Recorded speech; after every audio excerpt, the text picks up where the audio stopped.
खूनी दुल्हन। आरती और विकास अपने माँ बाप के साथ दिल्ली में रहते हैं।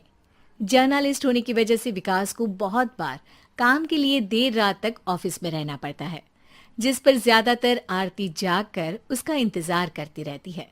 इसी तरह एक रात आरती विकास का इंतजार करते हुए घर की बालकनी में खड़ी होती है। इनकी जॉब तो जैसे मेरी सौतन बन गई है। मुझसे ज्यादा उसी के साथ टाइम स्पेंड करते हैं और हम यहाँ इंतजार करते हुए मर जाएं। अपने आप से ये सब बोलते हुए आरती की नजर मोहल्ले के कोने वाले घर पर पड़ती है, जिसकी लाइट्स ऑन देखकर वो हैरान रह जाती है। ये इस घर की लाइट्स कैसे ऑन हो सकती हैं? यहाँ तो सालों से कोई नहीं रहता। वो ये सोच ही रही होती है कि तभी उसे घर की खिड़की पर औरत की परछाई के साथ लाल चुन्नी दिखाई देती है, जिसे देख आरती डर से चिल्लाने लगती है। भूत! कोने वाले घर में भूत है! आरती की आवाज सुन उसके घर वालों के साथ मोहल्ले के लोग भी अपनी बालकनी में निकल आते हैं। अरे क्या हुआ? आधी रात में बावरों की तरह क्यों चिल्ला रही है? भूत! वहाँ भूत है! आरती की बात से सब उस घर की तरफ देखने लगते हैं, लेकिन वहाँ कुछ नहीं होता। भाभी जी, लगता है आपने सपना देखा होगा। मैं बालकनी में खड़ी होकर सोऊंगी क्या? बता रही हूँ, अपनी आंखों से देखा है। घर की लाइट्स ऑन थी और वहाँ किसी का साया भी था। अरे तुम अक्सर विकास भैया के इंतजार में देर रात तक जागती हो ना? क्या पता नींद पूरी नहीं होने की वजह से कोई भ्रम हुआ हो। मोहल्ले के सब लोग और आरती के सास ससुर उसे समझा ही रहे होते हैं कि अचानक उसी घर से किसी औरत के गाने की आवाज सुनाई देती है। आजा ओ मेरे प्रियतम, आजा। आवाज सुन सब हैरानी और कंफ्यूजन से उस घर की तरफ देखने लगते हैं कि तभी उन्हें लाल जोड़े में औरत का साया वहां दिखता है, जिसे देख पूरा मोहल्ला सकते में आ जाता है। अरे ये तो कोई दुल्हन है। अरे नहीं नहीं, भूत नहीं है। अरे फिर तो पक्का तेरी दुल्हन है। अरे नहीं नहीं, वो तो मायके गई है। हद है, पहले इससे निपट ले, बाद में इस पर डिस्कशन कर लेना। बड़ा भ्रम बोल रहे थे ना, अब फटी ना सबकी। और नहीं नहीं, मैं किसी से नहीं डरता भाभी जी। भूत जैसा कुछ नहीं होता। या तो इस घर के मालिक यहाँ आ गए हैं, या फिर किसी ने खाली घर देख कर कब्जा कर लिया है। हमें वहां जाकर देखना चाहिए। बात में लॉजिक मानकर सब बाहर इकट्ठा हो जाते हैं कि तभी विकास भी वहां पहुंच जाता है। क्या बात है? इतनी रात को पूरा मोहल्ला यहाँ कैसे? भूतिया दुल्हन की वजह से। क्या तुम्हारे अलावा भी कोई दुल्हन भूतिया हो सकती है? इस भूतनी का किस्सा निपटने दो, फिर तुम्हें अपनी भूतनी दिखाती हूँ। अब सारे लोग मिलकर विकास को पूरी बात बताते हैं, जिसे सुन वो भी उनके साथ जाने के लिए तैयार हो जाता है। जिसके बाद वो सब डरते हुए उस घर के सामने जाकर खड़े हो जाते हैं। तुम सब यहीं रुको, मैं अंदर जाता हूँ। अकेले जाओगे? अरे नहीं नहीं, आप सबकी नकली भूतनी भी तो होगी ना मेरे साथ। कैसा मजाक कर रहा है यार। रुक, मैं चलता हूँ साथ में। क्या मैं चलता हूँ? ये क्या गोवा घूमने जा रहे हैं जो मैं भी साथ चलता हूँ? कहीं नहीं जाओगे तुम, यहीं मेरे पास खड़े रहो। बहू, सिचुएशन समझो। हाँ, घर जाकर सुना लेना। हे भगवान, मम्मी तुम किसकी मम्मी हो? ओ, इन्हें सब कुछ अभी करना है क्या? नहीं, यहाँ पंचायत बिठा देते हैं आपके परिवार के लिए। इस पर मामला शांत करके अब वो लोग इधर उधर से घर के अंदर झांकने की कोशिश करते हैं। उन्हें घर के अंदर लाल जोड़ा, सिंदूर और मंगलसूत्र के साथ चारों तरफ खून बिखरा हुआ दिखता है। इसे देखकर सबकी हवाइयां उड़ जाती है। भाई ये सब क्या है? अब तो मुझे भी डर लग रहा है।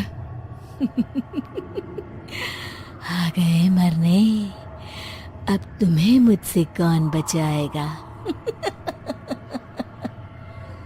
उस नजारे के साथ सोने पर सुहागे की तरफ भूतनी की आवाज सुन वो सब तुरंत वहां से भाग खड़े होते हैं। ये सब क्या था? अब हम क्या करेंगे? हमारे मोहल्ले में भूतनी आ गई जो सबको मारना चाहती है। ओ भाभी जी, मैं फिर बोल रहा हूँ, भूतनी जैसा कुछ नहीं होता। मुझे तो पक्का यकीन है कि यहाँ किसी गलत इंसान ने गलत काम करने के लिए कब्जा कर लिया है और लोगों को घर से दूर रखने के लिए ये सब कर रहा है। तुम इतने यकीन के साथ कैसे बोल सकते हो? फिल्मों में ऐसे ही तो दिखाते हैं। हे भगवान, ये फिल्म नहीं, ये रियल लाइफ है। हमें शांति से कुछ सोचना चाहिए। सब हमारे घर चलो। सब आरती के घर में इकट्ठा हो जाते हैं। रात भर आधी नींद और बिल्कुल ना चल रहे दिमाग के साथ सब सॉल्यूशन सोचने की बहुत कोशिश करते हैं, लेकिन कुछ नहीं होता। इसी तरह सुबह हो जाती है। ऐसे कोई भी उपाय नहीं निकलेगा। सब पूरी रात के थके हुए हैं। घर जाओ, थोड़ा आराम कर, फ्रेश होकर फिर आ जाना। उसके बाद सोचते हैं कुछ। डरे सहमे लोग जैसे ही अपने घर जाने लगते हैं, तभी विकास को उस घर में कोई हरकत नजर आती है, जिस पर वो किसी को कुछ बताए बिना चुपचाप वहां पहुंच जाता है और कुछ देर बाद घर आकर सबको दोबारा इकट्ठा कर उस घर के पीछे वाले खिड़की पर ले जाता है। विकास, क्या खेल लगा रखा है? ये कोई मजाक नहीं है। वही तो, मजाक नहीं, बहुत बड़ा मजाक है। अंदर देखो।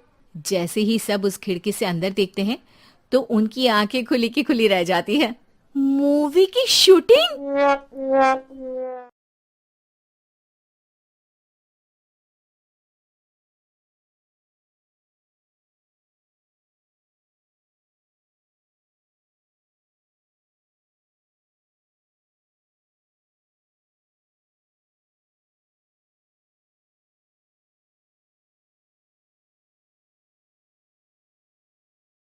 खुजली की बीमारी।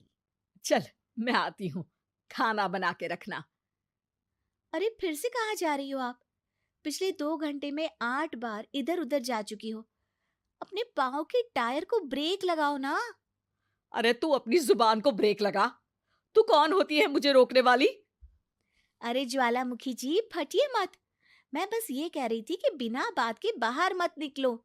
लॉकडाउन खत्म हुआ है, कोरोना नहीं। बीमारी तो अब भी है ना। अरे मुझे कुछ नहीं होने वाला। मैं गांव में पली बड़ी हूँ। बहुत शक्ति है मुझ में। हाँ, कोरोना की छोटे से वायरस के सामने बड़े बड़ों की नहीं चल रही। जो होगा देखा जाएगा। अगर हो गया ना तो देखा नहीं जाएगा आपसे। बहू, मेरी सास बनने की कोशिश मत कर। सास बहू की एक बात नहीं मानती और बहू के लाख समझाने पर भी निकल जाती है अपनी मनमर्जी करने। शाम को जब सास वापस आती है तो, ये लीजिए, सैनिटाइजर से अपने हाथ क्लीन कर लीजिए। अरे इसमें से तो बदबू आती है। छी छी छी छी, मुझे नहीं करना ये इस्तेमाल। अरे तो साबुन से हाथ धो लीजिए। इतनी बार हाथ धुलवाएगी तो चमड़ी गल के नीचे गिर जाएगी। माँ जी, आप बाहर से आई हैं, हाथ धोने का तो सरकार भी कह रही है। मेरी नहीं तो किसी की तो सुन लीजिए। मैं तो खुद अपनी सरकार हूँ। मेरे अपने नियम है। कोरोना है। अरे तो इसमें तुझे क्यों रोना है? यार माँ जी, जरा सी बात है, इतना तो कर ही सकते हैं ना आप। नहीं नहीं नहीं, सुना नहीं? नहीं नहीं सुना। तो क्यों मुंह लग रही हो? कौन मुंह लगे आपके? आप तो मास्क भी नहीं लगाती। मास्क तो तुझे लगाना चाहिए ताकि बोलना कम हो तेरा। ज्यादा दिक्कत तब होती है जब बहू को भी सास के साथ कहीं बाहर जाना होता है। अरे मम्मी जी, मैं फोन से पैसे दे दूंगी, कैश क्यों दे रही हैं आप? तू ना ज्यादा मॉडर्न मत बन। अब नोट देने से भी कोरोना होगा क्या? हाँ, नोट पता नहीं कितने हाथों से गुजर के हमारे हाथ में आते हैं, और उनमें से कुछ गधे तो ऐसे होंगे जो हाथ भी नहीं धोते होंगे। हैं? ताना मार रही है क्या? नहीं तो। तू मुझे बेवकूफ समझती है क्या? मुझे नहीं पता कि गधा कौन है? माँ जी, मैंने आपको कुछ नहीं कहा। अरे कैश दे रहे हो या फिर फोन से दोगे? कुछ लेना ही नहीं है। अरे मेरा टाइम क्यों वेस्ट किया फिर? बहू, तुझे ना मैं बाद में देखूंगी। बाद में मतलब कितने बजे?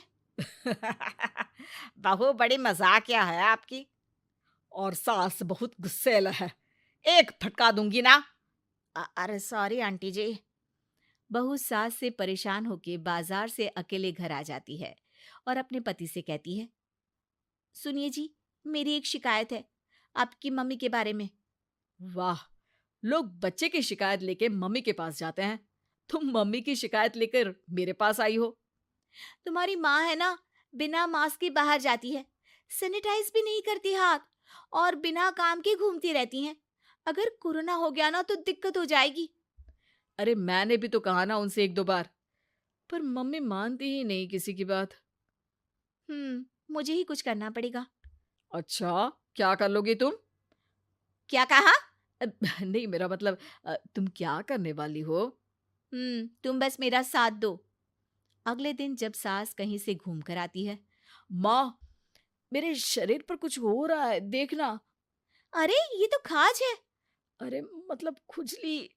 हाँ, और ये ऐसी वैसी खुजली नहीं है, फैलने वाली खुजली है। परसों तक मुझे थी, आज आपको भी हो गई। ज्यादा पास आते हो ना मेरे पास। अरे माँ के सामने ऐसी बात कर रही हो? क्या कर रही है? अरे तो पास आए तभी तो खुजली हुई ना। अब आप मम्मी के पास खड़े हो तो उनको भी तो हो सकती है ना। अरे मोरी मैया, जो का कह रही है? सही कह रही हूँ माँ जी। अरे बेटा, दूर हटे ना, दूर हो जा हमसे। सोशल डिस्टेंसिंग कर लेना एकदम से। हाँ, अरे माँ जी, खुजली ही तो है। आप तो गांव की शक्तिशाली औरत हो। आपका क्या कर लेगी ये खुजली? खुजला खुजला के चेहरा लाल हो जाएगा, इससे ज्यादा और क्या होगा? अरे नहीं नहीं बहू, थोड़ी मोटी चीज भी बड़ी दिक्कत दे सकती है ना। और खुजली है, अच्छा थोड़ी ना लगता है, लोग क्या कहेंगे? सारे घर को खुजली हो गई तो है। तो माँ, क्या करूं मैं? अब क्रीम लगा, नहा ले नीम के पानी से, घर से ना निकल वरना लोग खुजलाओ खुजला के माय नेम इज खाज बोल के चढ़ाएंगे तुझे। और हमसे ना बेटा दूर रहा कर, कहीं हमको भी हो गई तो। माँ, ऐसे ही कोरोना भी तो हो सकता है। खुजली होने के बाद लोग क्या बोलेंगे, कम से कम वो सुन तो पाएंगे। अगर कोरोना हो गया तो? हाँ, बाबा समझ गई। अब तू अपनी खुजली का ध्यान रख, मैं तुम्हारे कोरोना का ध्यान रखूंगी, ठीक है? माँ जी, आप तो बिना बोले ही बस इशारों में ही समझ गई। वैसे ये आइडिया था किसका? आपकी बेटी का। अच्छा अच्छा, सोशल डिस्टेंसिंग की वजह से छू नहीं रही हूं तुझे वरना। दे दनादन हो जाता है ना माँ। अरे हंस क्या रहा है? मेरे लिए नया मास्क लेकर आ। उस दिन के बाद सास ने गांठ बांध ली। 2 गज दूरी, मास्क जरूरी, और घर में ही बैठ के खाओ आलू पूरी।